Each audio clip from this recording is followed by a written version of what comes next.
আসসালামু আলাইকুম ভিউয়ার্স। এই চা বাগানটাতে কোথাও কোনো সবুজ পাতা নেই, কারণ হচ্ছে এখন খরার সময় চলতেছে।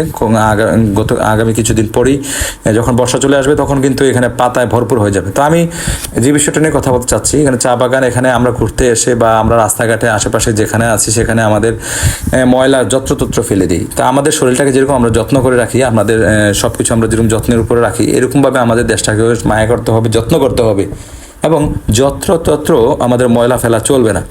তো এই পৃথিবীটার মধ্যে আমাদের দেশটা কিন্তু আমাদের মায়ের মতোই, আর এই পৃথিবীটা, এই দেশটা কিন্তু আমাদেরই একটা দেশ। আমরা যখন পরিবর্তন হব, দেশও পরিবর্তন হয়ে যাবে। আমরা যদি পরিবর্তন না হই, এ দেশ, জাতি, পরিবেশ কখনোই পরিবর্তন হবে না। সুতরাং আমরা আমার পক্ষ থেকে আমি সকলের প্রতি অনুরোধ জানাবো যে আমরা যত্রতত্র ময়লা ফেলবো না। আমরা পরিবেশটাকে সবসময় সুন্দর রাখার চেষ্টা করব এবং অন্যায়ের প্রতিবাদ করবো। যেখানে অন্যায় দেখবো সেখানে আমরা তুলে ধরবো এই বিষয়গুলি। ভালো থাকেন, সুস্থ।